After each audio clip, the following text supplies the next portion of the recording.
My name is Patrick, Vorsign is Delta Lima 4 Papa Delta. I'm a co-contributor of the Libre Space Foundation for a few years now. Also working at the Ansat Deutschland organization, building satellites. Back in the days where we designed the QUBIK missions, Libre Space Foundation already had the idea to build something that is reusable and not just fire and forget. And so I'm presenting the QUBIK Bus today, a free and open source software satellite system which can be heavily modified.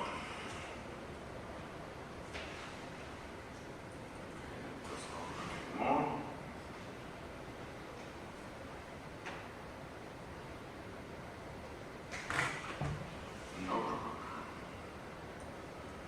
The QUBIK platform is designed to provide mechanical structure, power harvesting and storage, and a combined onboard computer and communications module for a 1D pocket cube. Pocket cubes have the size of roughly 5 by 5 by 5 centimeters. And 1P means it's exactly one of those cubes. You can extend them by 2P, 3P, 4P, but then you have to consider building a bigger satellite because at some point it's not worth getting bigger. Roughly measuring 50 square millimeters. Cubical millimeters, that's wrong. Okay. Excluding the backplate is used to lead the satellite inside the lane of the deployer. So it has to be a little bit bigger than those 50 millimeters. It matches the well-known and documented pocket cube standard, providing a customized beacon range connector. Means the pocket cube standard is, I think, defined by the team Delft, also a few years back already, and they also defined the electrical connector for interconnecting the PCBs inside the satellites, and we modified this, so it's called PQ9 niche connector. It has still 9 points, 9 connectors, 9 pins, but it's slightly different than the definition from the original authors. It's fully compatible with the Satmax network. We already heard something from Phil today. We can receive those satellites in telemetry. It would also be compatible with telecommanding through the Satmax network once it gets capable of doing this. It's technical readiness level 9 since 2021. We've flown 2 QUBIKs in a 200 kilometers orbit, and all software and hardware projects are open source and open hardware.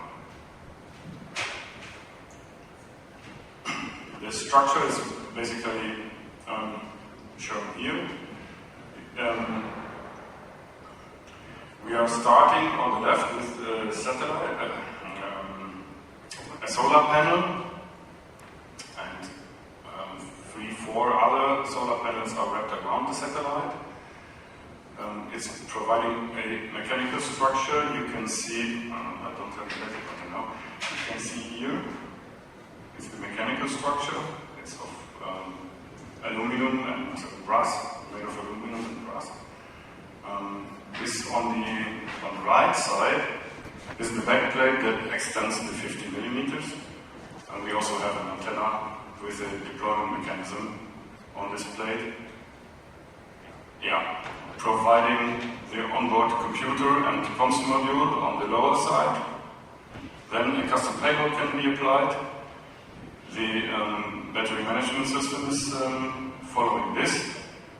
And the energy storage is made of up to 2 cells of lithium polymer batteries. So everything you need on a satellite is provided in 50 times 50 times 50 millimeters. The energy harvesting is done through solar panels, 5 of the 6 sides. Each panel is capable of generating 570 milliwatts with nominal solar flow, resulting in about a watt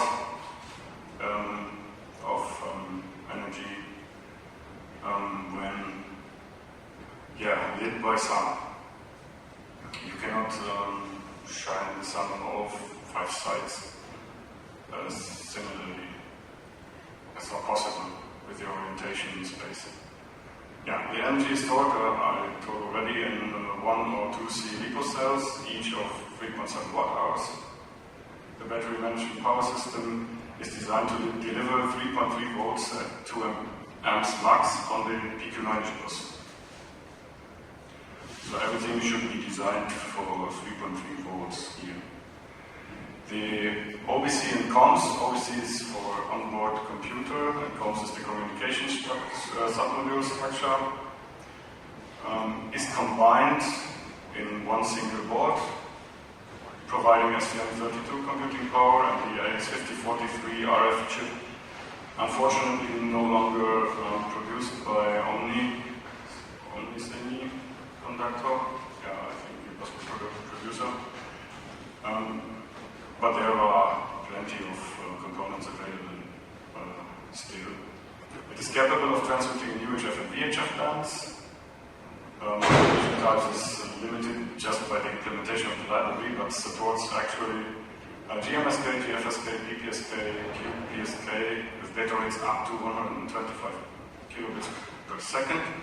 This is limited by the licensing you will get from the Europe and the band you're using. The software supports various packet-based framing schemes like CCSDS, IEEE, I don't know what this is called, AX75. You can imagine this is just software. So if you have a protocol that you want to run, just implement it.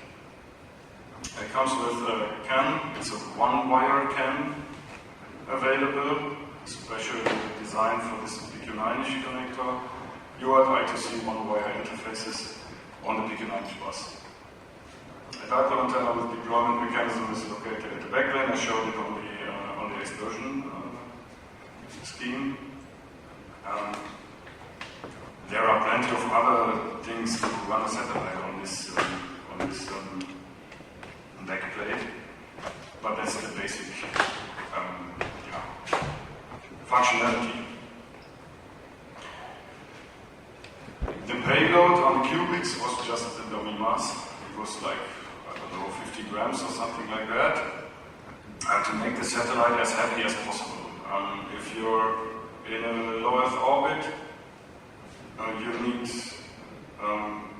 2 things, mass and speed. And the lower the mass, the earlier you descend. The higher the mass, the more the velocity drives you out of the orbit.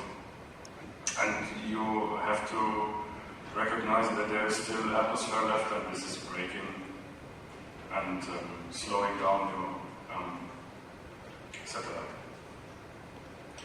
Yeah, the slot can fit a customized PCB holding payloads such as, but of course not limited to, radiation sensors, additional communication modules, IMUs, maybe an ADCS, which is not yet implemented on the QUBIK Bus, might be thinkable. If we skip one of the batteries, we would gain like 7 millimeters more of space above the payload setup, and we could stack another payload into it. But then you have to calculate your power consumption a little bit because you're losing one battery. Dimensions are 42 by 42 by 10 millimeters for each payload. That's also the Pocket Cube standard. And the mechanical standard has to follow the PQ9 form. The electrical standard is PQ9-ish, everything documented in our repositories.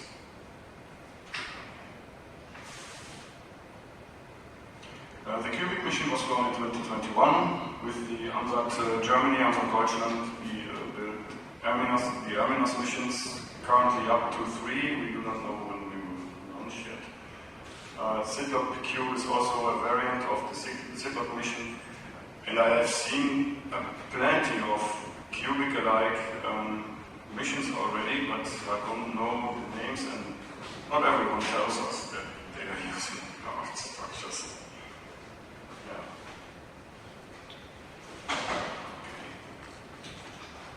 Software development is done based on the PQ90-COMS VHF and UHF software. Also everything available in repositories like the missions too. And yes, this code is easily adaptable. It's based on libraries and customized code, of course. There has been a lot of modification for the Aminas mission. You don't need any special tools. If you will have a start, you should go with the STM provided tools, because this saves you some headaches. But there's also, I don't know, Visual Studio Code with some plugins that will do also the live debugging and decoding and stuff.